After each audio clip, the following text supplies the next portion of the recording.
Hello students, आज हम इस वीडियो में डिस्कस करेंगे हमारी एक नई फंक्शन वर्ड जिसका नाम है डबल कंपैरिजन। डबल कंपैरिजन मतलब दो चीज़ों की साथ में तुलना होती है। मैंने यहाँ पे आपको डेफिनेशन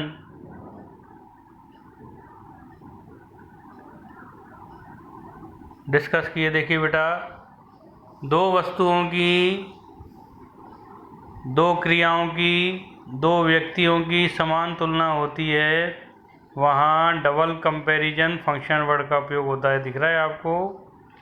ये देखिए बेटा, दो वस्तुओं की, दो क्रियाओं की, दो व्यक्तियों की समान तुलना होती हो, वहाँ डबल कंपैरिजन का प्रयोग होता है। डिग्री में आप लोगों ने सीखा बेटा कि डिग्री का मतलब होता है भाई दो व्यक्तियों में जब क्या होता है, तीन डिग्रियां होती है ना हमारी, positive degree, comparative degree, superlative degree. Degree मैंने आपको पहले वीडियो में चला चुका हूँ, पहले आपको मैंने भेज चुका हूँ डिग्रियों के बारे में। तो पॉजिटिव डिग्री में क्या होता है, बराबर, डिग्री मतलब तुलना करना, तुलना करने के लिए डिग्री का प्रयोग होता है, जिसमें पॉजिटिव डिग्री मतलब समानता, तुलना हो रही है समानता के लिए। फिर है भाई अधिकता, कंपैरेटिव डिग्री। और फिर है श्रेष्ठता, जब हम तुलना करते हैं किसी की तो ऐसे तुलना इस तरह से करते हैं भाई या तो समान है, या इससे ज़्यादा है, या सबसे ज़्यादा है। तो समानता के लिए पॉजिटिव डिग्री आ गई आपकी, अधिकता के लिए कंपैरेटिव डिग्री आ गई, और श्रेष्ठता के लिए सुपरलेटिव डिग्री आ गई। लेकिन जो ये डबल कंपैरिजन है बेटा आपका, इसमें कंपैरेटिव डिग्री ही चलेगी दोनों बाजू। यहाँ पे मैंने आपको एक नियम लिखा है, ये आप नियम आपको याद हो गया, डबल कंपैरिजन आप तुरंत पहचान जाओगे बोर्ड में। मैं आपको हर बार बोल चुका हूँ, ये फंक्शन वर्ड आप जैसे जैसे याद करोगे आपके मार्क्स ग्रामर में सॉलिड हो जाएंगे, आपको समझ में आएगा ग्रामर में बेटा। तो मैंने यहाँ पे आपको बताया है, आप देख सकते हैं कि भाई वाक्य रचना जो हमारी होती है डबल कंपैरिजन की, इस तरह से होती है। दो वाक्य होते हैं, कॉमा से जुड़े होते हैं वाक्य। देखो कॉमा दिख रहा होगा आपको, the plus more. Comparative degree में जब आप पढ़े हो तो वहाँ पे आपने पढ़ा है कि भाई जिस विशेषण के आगे, जिस विशेषण के पीछे ई आर ना लगे वहाँ पर हम क्या कर देते हैं, मोर लगा देते हैं आगे। तो इसमें मोर का प्रयोग हो रहा है। एक तो द प्लस मोर, मोर ना हो तो विशेषण के कंपैरेटिव डिग्री का रूप आता है, जैसे इजी का इजियर, कॉस्टली का कॉस्टलियर। आगे मैंने आपको एग्जांपल दिए हुए हैं बेटा, नीचे मैं आपको बता रहा हूँ। आपको खाली ये याद रखना है कि दोनों वाक्य एक जैसे होते हैं, कॉमा के बाद भी और कॉमा के पहला भी।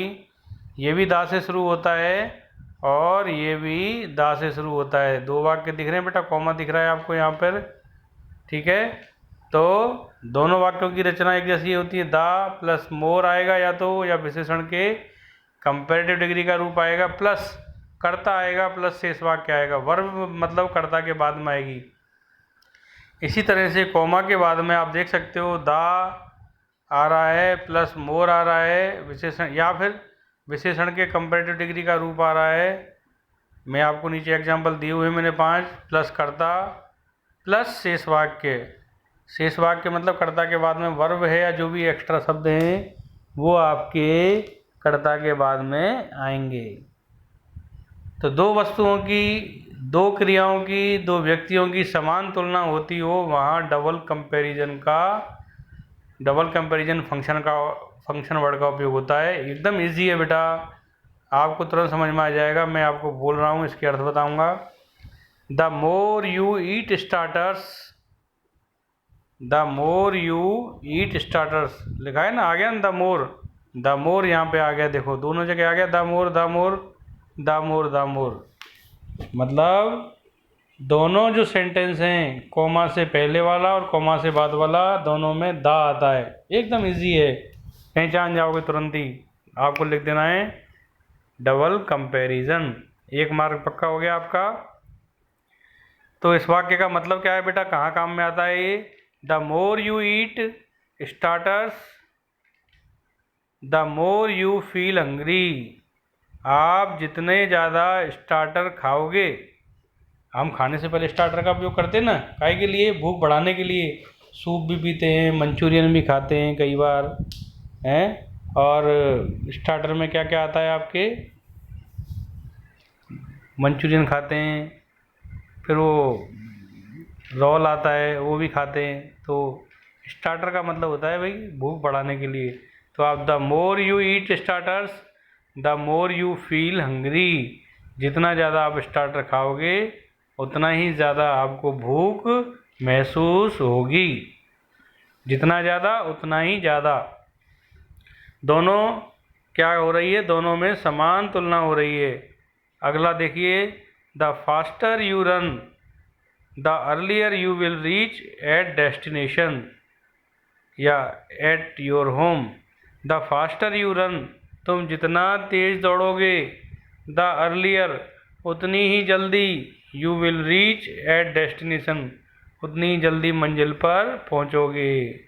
तुम जितनी ज़्यादा पढ़ाई करोगे उतने ही ज़्यादा मार्क्स प्राप्त करोगे। The more you work the more marks will you get. ऐसा आपका एग्जाम्पल बन सकता है। तुम जितनी ज़्यादा कमाओगे उतना ही ज़्यादा खर्च करोगे। तीसरा सेंटेंस आ रहा है, द मोर यू अर्न, दिख रहा है आपको बेटा? The more you earn the more you can spend. आप जितना ज़्यादा कमा सकते हो, जितना ज़्यादा कमाओगे उतना ही ज़्यादा खर्च कर सकते हो। आपको क्या चीज़ समझनी है, क्या ध्यान रखना है? दा आ रहा है, यहाँ दा आ रहा है, समझ लो डबल कंपैरिजन है। इस तरह का एग्जाम्पल बेटा आया हुआ है आपको। मैंने जो आपको एक ये टेस्ट दिया है पिछले वीडियो में, उसमें भी आपके डबल कंपैरिजन पूछा है। एक एक एक एक फंक्शन वर्ड लर्न करते जाओगे, तैयार करते जाओगे। मैं आपको सारी वीडियो भेजी हैं। जो बच्चे अच्छी तरह से तैयारी कर रहे हैं, मेरे वीडियो देख रहे हैं, कोई ज़रूरत नहीं है दूसरा कुछ करने की उनको। अगला फंक्शन वर्ड है, अगला सेंटेंस है हमारा, the bigger the flats are. The bigger the flats are. अब यहाँ पर मोर नहीं आया बेटा, big, bigger, biggest comparative degree में आता है ना। तो बिगर, बिग यानी बड़ा, बिगर, बिगेस्ट यहाँ पर कंपेरेटिव डिग्री का रूप आया है। The bigger the flats are the costlier they are. Flat जितने बड़े होंगे उतने ही ज़्यादा कॉस्टली होंगे, उतने ही ज़्यादा कीमती होंगे, ऐसा इसका मतलब है। The softer the food is. अगला सेंटेंस क्या है हमारा? The softer the food is. Soft, softer, softest. खाना जितना ही ज़्यादा नरम होगा, द इजियर टू च्यू, उतना ही ज़्यादा चबाने में क्या होगा? आसान होगा। तो बेटा इस तरह से ये आपकी डबल कंपैरिजन है। ये देखिए, द इजियर टू च्यू। अगर आप कोई वाक्य बना सकते हैं इस तरह से, मुझे आप बना के भेजिए। कोई प्रॉब्लम होगी, कुछ गलती होगी, बाकी एग्ज़ाम में आपके वाक्य बनाने का नहीं आएगा बेटा, आपको एक तो पहचानने का आएगा और एक डायलॉग आएगा ब्रैकेट में। डबल कंपैरिजन मान लो आ गया तो आपको उसको पूरा करने का रहेगा। तो इस तरह से आपके फंक्शन वर्ड आती हैं बेटा। ये तैयारी करो, इसकी मैं आपको PDF भी भेजूँगा वीडियो में।